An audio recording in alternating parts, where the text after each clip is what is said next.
Hello, मैं doctor Satyendra Kumar Singh, assistant professor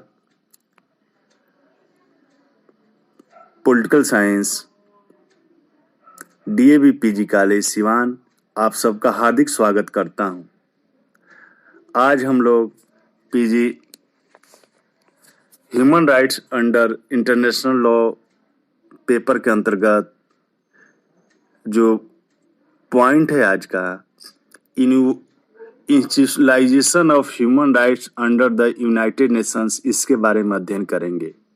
इंस्टीट्यूशनलाइजेशंस of human rights under the international United Nations, इसका तात्पर्य है कि किस तरह से संयुक्त राष्ट्र के तत्वाधान में मानवीय अधिकारों की रक्षा करने के लिए क्या क्या संस्थात्मक प्रयास किए गए हैं, यानी कैसे विभिन्न कमीशन, काउंसिल आदि को संस्थाबद्ध किया गया है, उनकी स्थापना की गई है। तो जो इस तरह से जो पहला प्रयास किया गया था वह था संयुक्त राष्ट्र मानवाधिकार कमीशन या UN commission on human rights. फरवरी 1946 में संयुक्त राष्ट्र की आर्थिक एवं सामाजिक परिषद द्वारा स्थापित संयुक्त राष्ट्र मानवाधिकार कमीशन मानव अधिकारों के संरक्षण की समस्या के पुनरीक्षण की अस्थायी व्यवस्था की निकटतम पहुंच है। यह आर्थिक एवं सामाजिक परिषद द्वारा स्थापित 6 कार्यकारी कमीशनों में से एक है। इसकी स्थापना के निबंधों के अनुसार कमीशन को निम्नलिखित विषयों पर रिपोर्ट तथा संस्तुतियां तैयार करना था। जो फर्स्ट है मानवीय अधिकारों पर अंतर्राष्ट्रीय बिल, दूसरा है सिविल स्वतंत्रताओं, महिलाओं की स्थिति, सूचना की स्वतंत्रता तथा सामान्य अन्य विषयों पर अंतर्राष्ट्रीय अभिसमयों एवं घोषणाओं को तैयार करना। थर्ड है अल्पसंख्यकों का संरक्षण। फोर्थ है प्रजाति, लिंग, भाषा या धर्म के आधार पर भेदभाव को रोकना। और पांचवा है मानवीय अधिकारों से संबंधित अन्य मामले। कमीशन प्रतिवर्ष हजारों प्राइवेट शिकायतें प्राप्त करती हैं तथा उन्हें संबंधित सरकारों को उत्तर एवं टीका टिप्पणी हेतु प्रेषित करती हैं। इसने मानवीय अधिकारों के उल्लंघनों के मामलों की जांच में सक्रिय भूमिका अदा की है। कमीशन द्वारा किए गए कार्यों में प्रमुख कार्य मानवीय अधिकारों की सार्वभौमिक घोषणा, महिलाओं के राजनीतिक अधिकारों का अभिसमय तथा सार्वभौमिक घोषणा के पूरक मानवीय अधिकारों के अभिसमय करना है। यह मानवीय अधिकारों पर एक वार्षिक पुस्तक ईयर बुक भी प्रकाशित करती है तथा मानवीय अधिकारों के क्षेत्र में महत्वपूर्ण कार्य करती है। संयुक्त राष्ट्र मानव अधिकार कमीशन के 53 सदस्य हैं। कमीशन ने अपना 61वां सत्र 14 मार्च से 22 अप्रैल 2005 तक संपन्न किया। इस सत्र में कमीशन ने इराक में मानव अधिकार की स्थिति पर विचार किया। अब जो दूसरी संस्था है जिसके बारे में हमें पढ़ना है वह है मानव अधिकार परिषद। 15 मार्च, जिसे ह्यूमन राइट्स काउंसिल कहा जाता है, 15 मार्च 2006 को महासभा ने अपने 60वें सत्र में निर्णय लिया कि मानव अधिकार कमीशन के स्थान पर मानव अधिकार परिषद स्थापित की जाएगी। अतः मानव अधिकार कमीशन के स्थान पर 47 सदस्यीय मानव अधिकार परिषद बनाई गई। मानव अधिकार परिषद का मुख्यालय जेनेवा में है तथा यह महासभा का एक गौण अंग है। 5 वर्षों बाद इसकी स्थिति का महासभा ने यह भी निर्णय किया कि मानव अधिकार परिषद मानव अधिकार कमीशन के अधिकार एवं जिम्मेदारियां ग्रहण करेगी तथा 1 वर्ष पश्चात इनका पुनरीक्षण करेगी। परिषद में 47 सदस्य होंगे जिन्हें प्रत्यक्ष या प्रत्यक्ष तथा व्यक्तिगत रूप से महासभा के सदस्यों के मतदान द्वारा बहुमत द्वारा चुना जाएगा तथा सदस्यता प्रादेशिक दलों में सामयपूर्ण विभाजन पर आधारित होगा।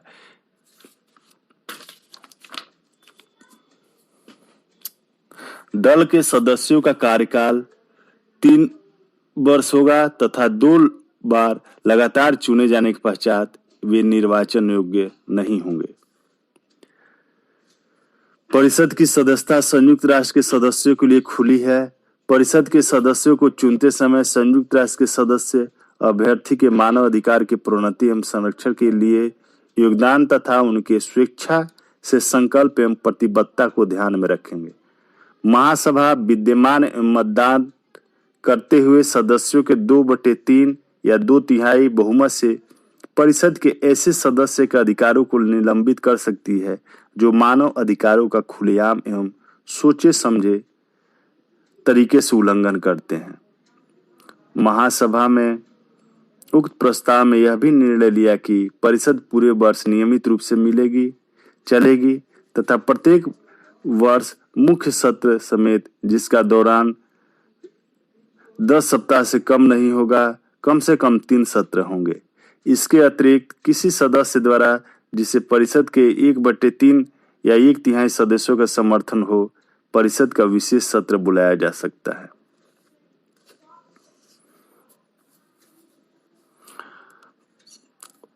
अमेरिका मानव अधिकार परिषद से बाहर ही रहा क्योंकि उसने परिषद की सदस्यता हेतु चुनाव नहीं लड़ा। अमेरिका के राष्ट्रपति जॉर्ज बुश ने कहा कि अमेरिका परिषद के बाहर से अधिक प्रभावशाली होगा, परंतु उन्होंने परिषद को वित्तीय रूप से सहायता देने का वचन दिया। परंतु संयुक्त राष्ट्र महासचिव ने अमेरिका की इस कदम प्रति निराशा व्यक्त की तथा उन्होंने आशा व्यक्त की कि 2007 में अमेरिका अपने निर्णय पर पुनर्विचार करेगा। मानव अधिकार परिषद द्वारा प्रथम मीटिंग की तिथि के 1 वर्ष बाद अर्थात 18 जून 2007 को संयुक्त राष्ट्र मानव अधिकार परिषद ने संस्थात्मक निर्माण पैकेज इंस्टीट्यूशनल बजटिंग पैकेज को अंगीकार किया। इसके अंतर्गत एक आवश्यक संस्था अर्थात सार्वभौमिक सामयिक पुनरीक्षण को स्थापित किया। यह संयुक्त राष्ट्र के सभी सदस्य देशों में मानव अधिकार की स्थिति की निगरानी रखेगी। इसके अतिरिक्त एक सलाहकार समिति बनाई गई। यह सलाहकार समिति संयुक्त राष्ट्र मानव अधिकार परिषद के विचार कोष के रूप में कार्य करेगी। इसके अतिरिक्त संस्थात्मक निर्माण पैकेज का एक आवश्यक तत्व इसकी शिकायत प्रक्रिया है, जिसके अंतर्गत व्यक्ति एवं संस्थाएं अपने शिकायतें मानव अधिकार परिषद को भेज सकते हैं। यह भी उल्लेखनीय है कि मानव अधिकार परिषद मानव अधिकारों के उच्च कमिश्नर के साथ निकट रूप से मिलकर कार्य करती है तथा संयुक्त राष्ट्र की उपयुक्त वर्णित प्रक्रिया को लागू करती है। अब जो तीसरा जो संस्थात्मक स्वरूप है संयुक्त राष्ट्र में मानवाधिकार से संबंधित, वह है भेदभाव को रोकने एवं अल्पसंख्यकों के संरक्षण हेतु उप कमीशन सब commission on prevention of discrimination and protection of minorities. 1947 में अपने सर्वप्रथम सत्र में संयुक्त राष्ट्र मानवीय अधिकारों के कमीशन ने भेदभाव को रोकने एवं अल्पसंख्यकों के संरक्षण हेतु एक उप कमीशन स्थापित किया। इसके कार्यों की परिधि में कमीशन ने 1949 में वृद्धि कर दी। इसके कार्यों की परिधि संक्षेप में निम्नलिखित है। इसमें मुख्य रूप से इसके कार्यों की परिधि में 2 चीजें हैं। प्रथम है अध्ययन करना, विशेषकर मानवीय अधिकारों की सार्वभौमिक घोषणा को ध्यान में रखते हुए तथा मानवीय अधिकारों एवं मूल स्वतंत्रताओं के संबंध में किसी प्रकार के भेदभाव के बारे में संस्तुतियां देना तथा प्रजातीय, राष्ट्रीय, धार्मिक एवं भाषाई अल्पसंख्यकों का संरक्षण। दूसरा पॉइंट है इसमें आर्थिक एवं सामाजिक परिषद अथवा मानवीय अधिकारों का संयुक्त राष्ट्र कमीशन द्वारा सौंपे गए किसी अन्य कार्य को करना। भेदभाव को रोकने एवं अल्पसंख्यकों के संरक्षण का उप कमीशन में 26 या 26 सदस्य होते हैं, जिनका साधारणतया कमीशन 3 वर्षों के लिए चयन करती है। यह सदस्य अपने व्यक्तिगत हैसियत से कार्य करते हैं, न कि अपने राज्यों के सदस्यों के रूप में। अपने प्रत्येक सत्र के पश्चात उप कमीशन एक रिपोर्ट कमीशन को प्रेषित करती है, यह जानने के लिए कि उप कमीशन कितने लाभदायक कार्य करती है। इसके द्वारा कुछ सत्रों में किए गए कार्यों का उल्लेख वांछनीय होगा।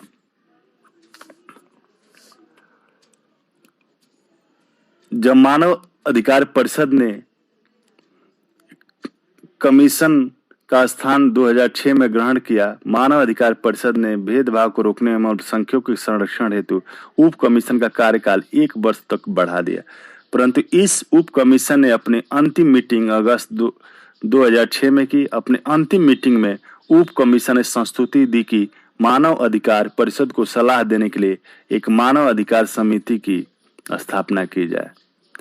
तत्पश्चात एक मानव अधिकार को सलाह देने के लिए एक सलाहकार समिति की स्थापना करने के लिए परिषद ने सितंबर 2007 में निर्णय लिया। इस प्रकार एक सलाहकार समिति की स्थापना की गई। सलाहकार समिति की संरचना के बारे में हम लोग देखेंगे। सलाहकार समिति के 18 सदस्य होते हैं। यह निम्नलिखित प्रकार से विभक्त किए जाते हैं। दक्षिण अफ्रीका देशों से 5, एशियन देशों से 5, लैटिन अमेरिकी देशों से 3, पश्चिमी यूरोपीय देशों से 3, पूर्वी यूरोपीय देशों से 2। अब जो नेक्स्ट पॉइंट है या नेक्स्ट जो इंस्टीट्यूशन है जिन्होंने मानवाधिकार के लिए काम किया संयुक्त राष्ट्र संघ के तत्वाधान में, जिनकी स्थापना की गई है, वह है महिलाओं की परिस्थिति पर कमीशन।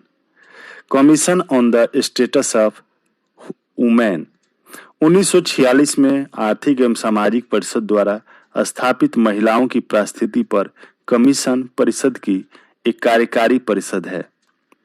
इस कमीशन के कार्य निम्नलिखित है। इसको हम 2 बिंदुओं के अंतर्गत देखेंगे। पहला बिंदु है राजनीतिक, आर्थिक, सिविल, सामाजिक तथा शैक्षिक अधिकारों के क्षेत्र में महिलाओं की स्थिति पर कमीशन आर्थिक एवं सामाजिक परिषद को प्रेषित करने हेतु रिपोर्ट्स एवं संस्तुतियां तैयार करती है। दूसरा जो बिंदु है महिलाओं के अधिकार के क्षेत्र में इस सिद्धांत के कार्यान्वयन करने के उद्देश्य से कि पुरुष एवं महिलाओं के समान अधिकार होंगे, यह परिषद कमीशन परिषद को संस्तुतियां प्रेषित करती है या महिलाओं की अत्यावश्यक समस्याओं की ओर परिषद का ध्यान आकर्षित करती है तथा ऐसे प्रस्ताव विकसित करती है जिससे ऐसी संस्तुतियों को कार्यान्वित किया जा सके। मूलतः महिलाओं की परिस्थिति पर कमीशन के 15 सदस्य थे। तत्पश्चात इसकी सदस्यता की संख्या बढ़ाकर 21 एवं 32 तथा अंततः 45 कर दी गई।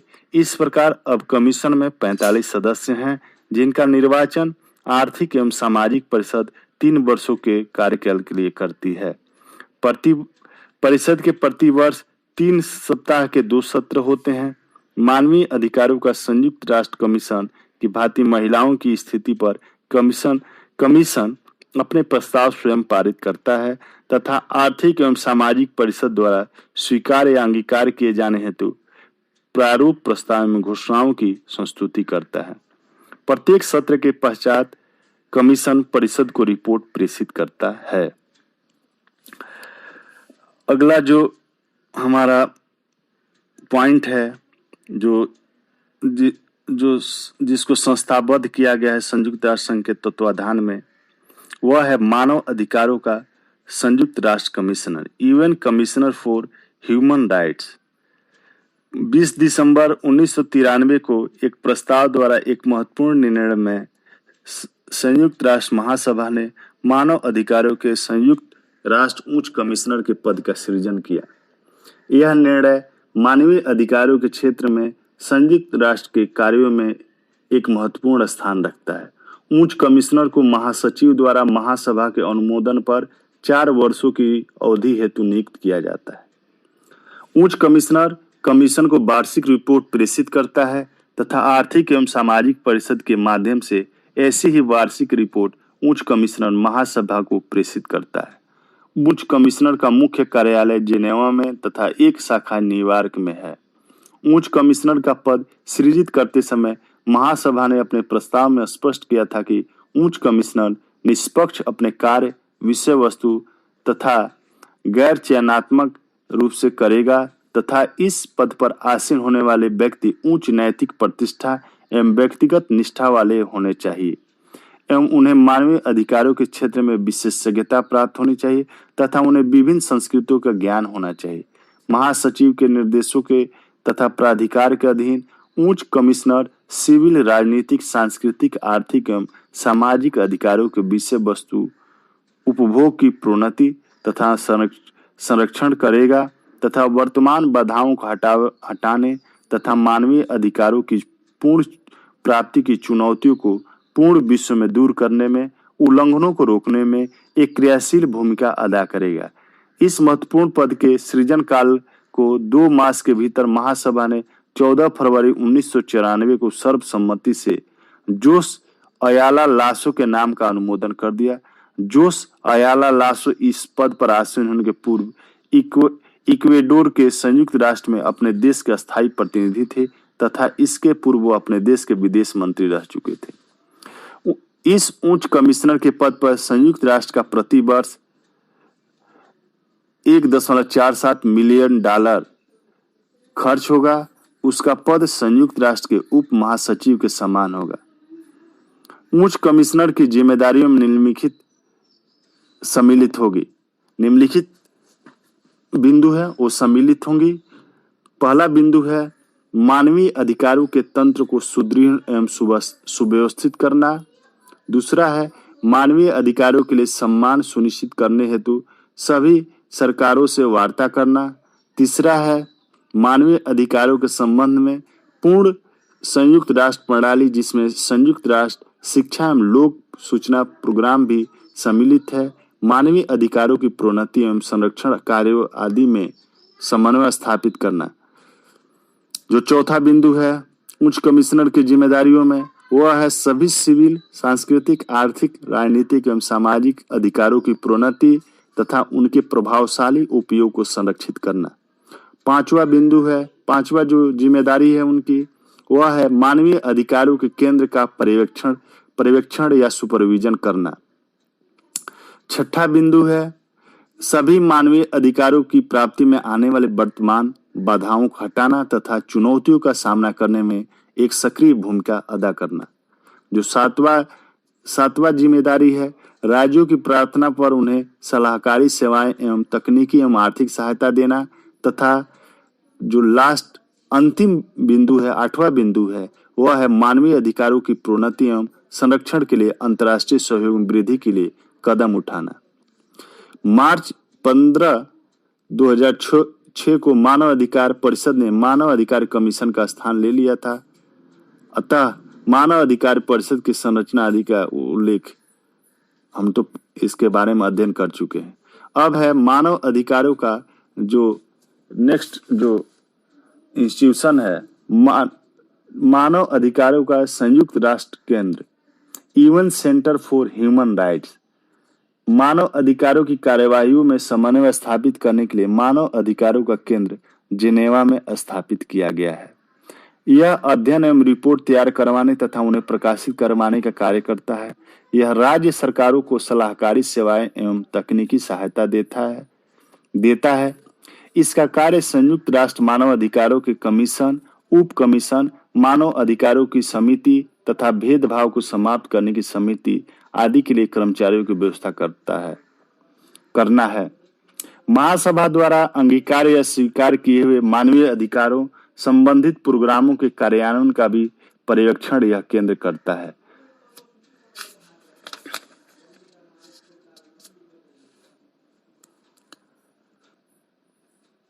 यह केंद्र महासभा एवं आर्थिक सामाजिक परिषद आदि संयुक्त राष्ट्र अंगों को सार्वजनिक सेवाएं तथा दस्तावेज उपलब्ध कराता है। जो नेक्स्ट संस्था है वह है मानवीय अधिकारों से प्राथमिक रूप से संबंधित अन्य संयुक्त राष्ट्र निकाय।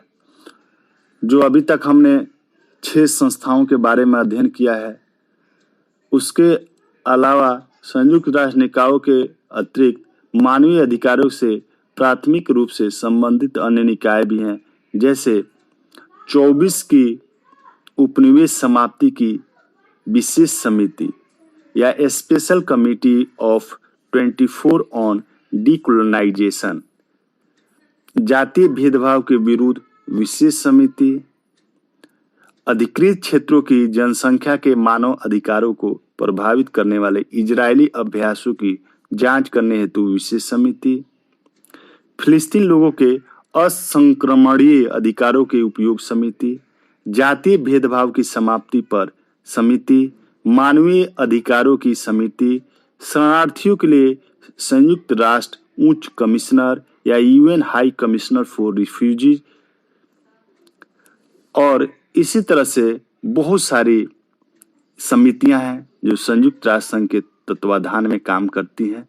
यह जो सूची है केवल फॉर एग्जाम्पल उदाहरण के लिए दिया गया है, और इसके अलावा मानव अधिकार का अंतर्राष्ट्रीय बिल भी है, वह भी संयुक्त राष्ट्र संघ के तत्वाधान में काम करती है। मानवीय अधिकारों की जो इंस्टीट्यूशनलाइजेशन किया गया है संयुक्त राष्ट्र संघ में, इसके बारे में आज हमने अध्ययन किया, और धन्यवाद।